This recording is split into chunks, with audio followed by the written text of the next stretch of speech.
मित्राणि नमः संस्कृताय। चलिए हम अपनी क्लास स्टार्ट करते हैं। आज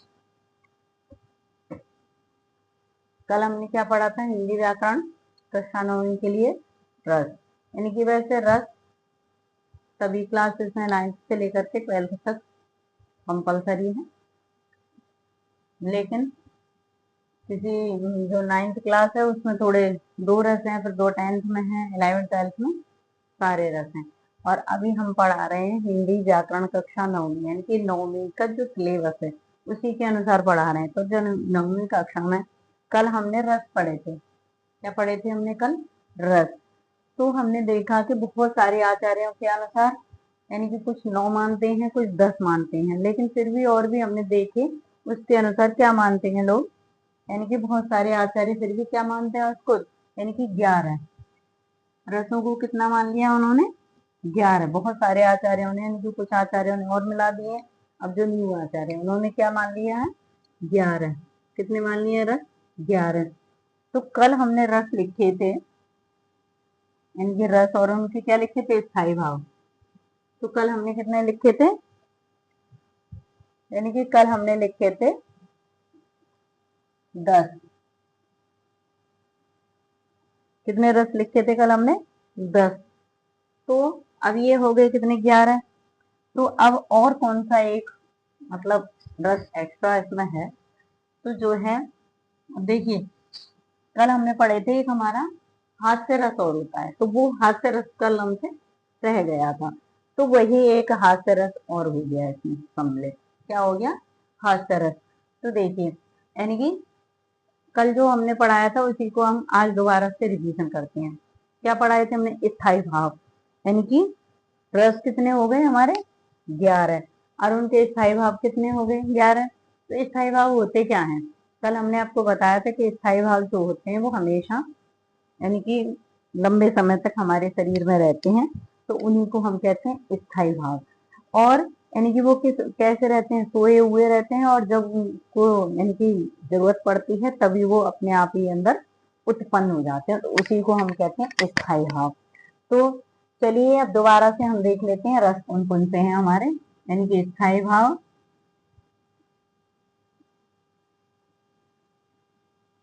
स्थायी भाव, ठीक, और रस। ठीक है, ऐसे हम कल लिख चुके हैं, लेकिन फिर भी हमसे एक क्या है, छूट गया था, तो इसीलिए हम दोबारा से लिख देते हैं, कोई बात नहीं होती है। नंबर 1। नंबर 1 में क्या आता है हमारा? सबसे पहले हमारा आता है रति। रस कौन सा है इसमें? श्रृंगार। कौन सा रस है हमारा? श्रृंगार। ठीक है, श्रृंगार। और संचारी भाव भी बताए थे, तो संचारी भावों की संख्या कितनी बताई थी हमने? 33। कितनी होती है संचारी भावों की संख्या? 33। नंबर 2। नंबर 1 क्या है हमारा? रति। नंबर 2 क्या है हमारा? यानी कि नंबर 1 पे श्रृंगार, नंबर 2 पे उत्साह। उत्साह। अब उत्साह का रस क्या होता है? वीर। क्या होता है? वीर। नंबर 3 क्या है? उत्साह के बाद हमारा आता है निर्वेद। क्या है? निर्वेद। निर्वेद का रस होता है शांत। क्या है? शांत। उसके बाद हमारा 4 4 नंबर पे हास। हास क्या है? स्थायी भाव। और रस क्या है? हास्य। क्या है? हास्य। ठीक। उसके बाद है नंबर 5। हास्य के बाद हमारा आएगा भय। भयानक। भय।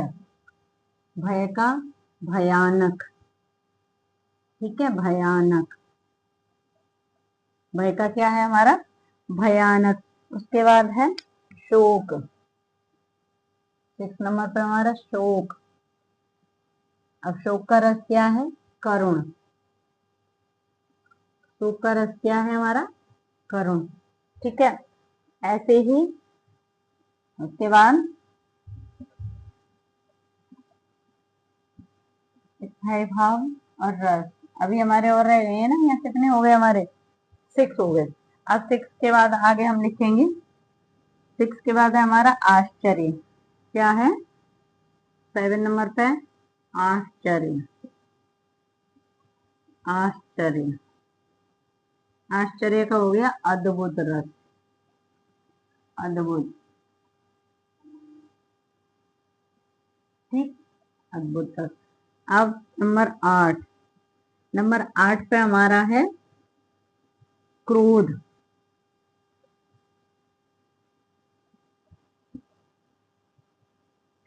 क्रोध का है रौद्र रस। क्या है, रौद्र रस। और 9 नंबर पे हमारा जुगुप्सा।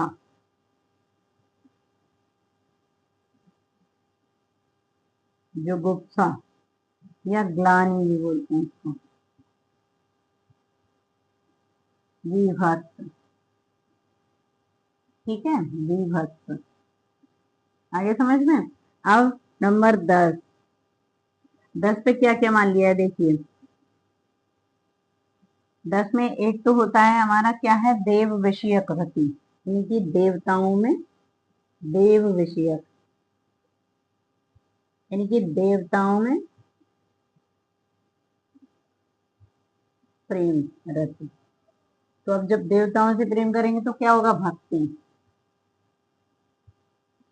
क्या होगा, यानी कि भक्ति रस। अब उसके बाद एक और है हमारा, क्या है, वत्सलता। वत्सलता, क्या है, वत्सलता, वत्सलता। और इसका रस क्या है, वात्सल्य, वात्सल्य, ठीक है। ये है हमारे कितने रस माने हैं लोगों ने, 11। यानी कि बहुत सारे जो हमारे ऋषि मुनि हैं वो अलग अलग रस मानते हैं। यानी कि कोई ऋषि जो उसके भरत मुनि हैं, रस के आचार्य, जो मैन आचार्य हैं भरत मुनि, जिन्होंने के रस की निष्पत्ति की है, तो उनके अनुसार अलग हैं। और भामह, यानी कि बहुत सारे काव्य शास्त्रों के हमारे जो लेखक हैं उन्होंने अलग अलग माना है, लेकिन सबने फिर निर्णय किया है कि वो कितने हैं, 11, उनके अनुसार अलग अलग। यानी कि अब 11 ये हमारे क्या हो गया, रस, 11 रस हो गए। रति, श्रृंगार रस का क्या है, स्थायी भाव होगा रति। वीर का क्या है, उत्साह। और शांत रस का क्या है, निर्वेद। हास्य का क्या है, हास। भयानक का क्या है, भय। करुण का क्या है, शोक। ऐसे ही आश्चर्य, अद्भुत। क्रोध का क्या है, रौद्र रस। और जुगुप्सा, बीभत्स रस। देव विषय कृति भक्ति, वत्सलता, वात्सल्य, ये हमारे क्या हो गए, यानी कि 11 हमारे रस हो गए, ठीक है। अब 11 रस हो गए। अब हमने आपको कल ही बताया था कि जो है रस कैसे बनता है, बताया था ना मैंने, विभाव, अनुभाव, संचारी भाव बोल लीजिए या व्यभिचारी भाव। यानी कि छोटी छोटी चीजें जो होती है, संचारी भाव या व्यभिचारी भाव। तो आचार्यों ने जो संचारी भाव है उनकी संख्या कितनी बताई थी, कल हमने आपको बताई थी ना, संचारी भाव कितने बताए थे हमने आपको, 33। कितने बताए थे संचारी भाव, 33। तो देखिए संचारी भावों में क्या क्या आता है, जैसे निर्वेद, आवेग, आक्रोश, दैन्य, भय, श्रम, अपकर्ष, और क्या, संत्रास, दुखी होना, उन्मत्त होना, और ग्लानि, चिंता, वितर्क, दुख, विषाद, ये सारी चीजें किसमें आएंगी हमारी, शंका, लज्जा, चपलता, ये सारी चीजें हमारी, यानी कि 33 जो है हमारे क्या है, संचारी भाव। तो आपको इतना याद रखना है कि संचारी भाव क्या है, वो कुछ समय के लिए होते हैं और उठते हैं वैसे ही समाप्त हो जाते हैं। तो संचारी भाव बोलिए चाहे व्यभिचारी भाव, तो कितने हो गए, 33। कितने हो गए संचारी भाव या व्यभिचारी भाव, कितने होंगे, 33, यानी कि 33। तो आपको यहाँ हम संख्या लिख देते हैं, संचारी भावों की संख्या कितनी होती है, संचारी भाव, संचारी भाव कितने बताए हमने आपको, 33। अब इनको चाहे आप संचारी भाव कहिए और चाहे आप इनको व्यभिचारी भाव कहिए, ठीक है। संचारी भाव और व्यभिचारी भाव एक ही होते हैं दोनों। चलिए ठीक है, अब संचारी भाव एवं उनके ये स्थायी भाव और उनके रस बता दिए हमने। इनकी 11 रस हो गए, 11 उनके स्थायी भाव हो गए। अब हम चलते हैं अपने विभाव पर, क्योंकि कल हमने आपको बताया था स्थायी भाव, संचारी भाव, और जो इन सबको, इनकी संचारी भाव, विभाव, अनुभाव, इन सबको मिला करके क्या बनता है हमारा रस। तो अब हमने यानी कि स्थायी भाव पढ़ लिए, संचारी भाव 33 हैं, वो हमने आपको बता दिए, ग्लानि, चिंता, विषाद, दुख, हर्ष, ये सारी चीजें किसमें आएंगी, संचारी भाव में। अब हम चलते हैं आपके विभाव की तरफ। किसकी तरफ चलते हैं, विभाव के। विभाव और अनुभाव क्या होता है उनको देखते हैं हम। चलिए क्या देखते हैं, विभाव और अनुभाव। यानी कि आपके लिए प्रश्न आएंगे कि संचारी भाव कितने होते हैं या व्यभिचारी भाव कितने होते हैं, तो आपको लिखना है 33। अब रस आएंगे, इनकी रस हमारे मुख्यतः कितने रस होते हैं, मुख्यतः तो 9 ही मानते हैं, लेकिन बहुत सारे लोग क्या मानते हैं 11। तो मुख्यतः कितने होंगे, अब आप अपने उसमें ऑप्शन देख लीजिए, यदि 9 है तो 9 लिखिए, नहीं तो 11। अब 9 11 में से जो भी होगा आपको वही ऑप्शन चूज करना पड़ेगा। ठीक है, तो अब हम चलते हैं अपने विभाव की तरफ। किसकी तरफ चलते हैं, विभाव।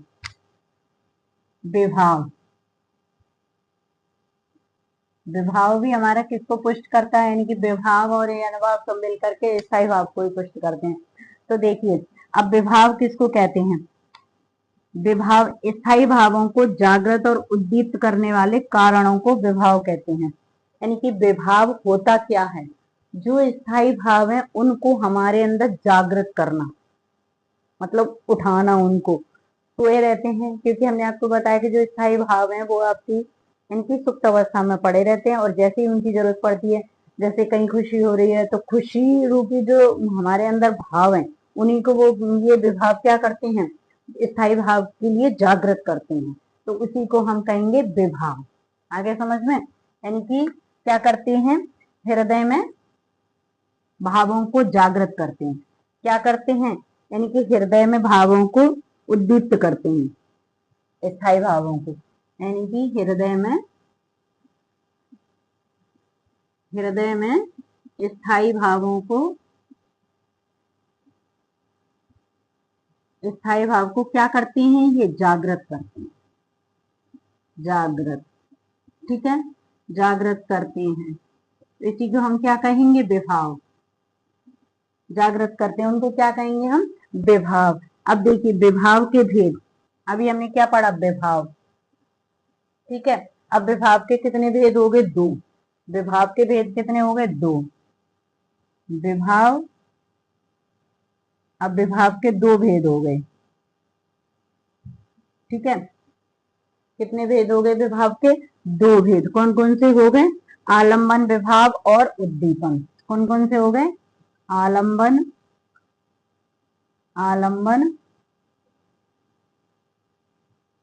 आलम्बन और दूसरा उद्दीपन।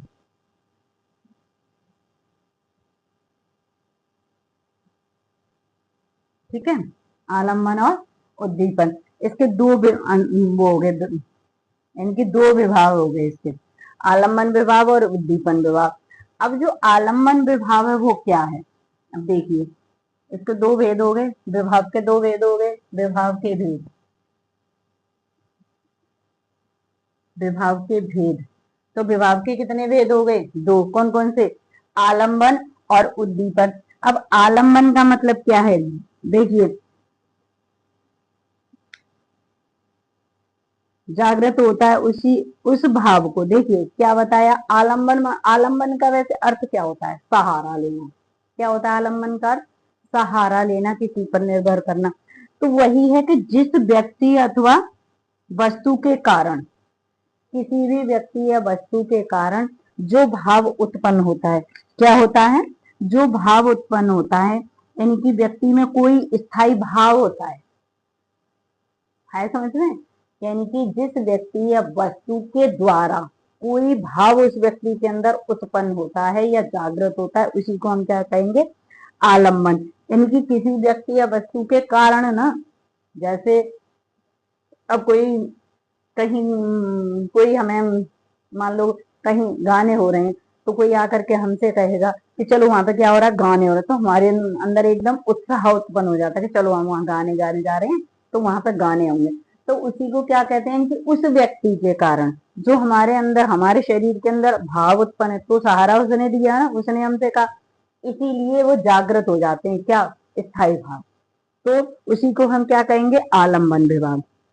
क्या कहते हैं, आलम्बन विभाव।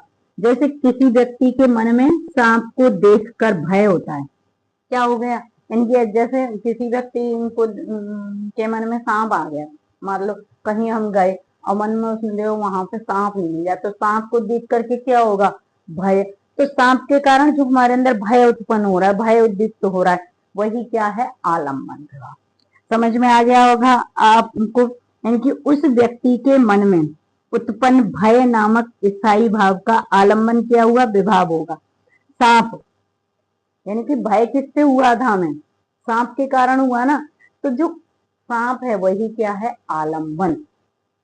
समझ में आ गया, यानी कि जिस चीज के द्वारा हमको उसमें क्या होता है, यानी कि स्थायी भाव जागृत होता है, तो हमारे मन में सांप को देख करके भय जो उत्पन्न हुआ, तो वो सांप हो गया हमारा, क्या हो गया, आलम्बन विभाव। ठीक, अब आलम्बन विभाव हो गया। अब उद्दीपन क्या है, इनकी स्थायी भावों को अधिकाधिक उद्दीप्त करना तथा तीव्र करने वाला भाव। अब उसी चीज को तीव्र, यानी कि उसी को ही, अब डर लग रहा है, डर लग रहा है, तो उसी से ही उत्पन्न जो होते हैं, इनकी ज्यादा आलम्बन तो हो गया कि सहारा मिल गया, थोड़ा सा उसको देखा सांप को तो हमें डर, अब उसको देख करके हमारे मन में डर बना ही रहा है, उत्पन्न हो रहा है, मतलब बार बार कि ये तो सांप खा जाता हमको, बच गए हम, सांप आ गया, ये हो गया, वो हो गया। तो ये बहुत सारे जो विचार हमारे मन में आए, उद्दीप, इनके उत्पन्न करे, उसी को कहेंगे हम उद्दीपन। तो समझ में आ गया होगा, यानी कि जिस यहाँ पर क्या हुआ, भय। अब भय किससे हुआ था, सांप से, तो सांप से भय हुआ तो हो गया हमारा आलम्बन। और जो भय उत्पन्न हो रहा है, यानी कि चलाई जा रहा है भय, सांप आया तो उसके कारण हमको भय,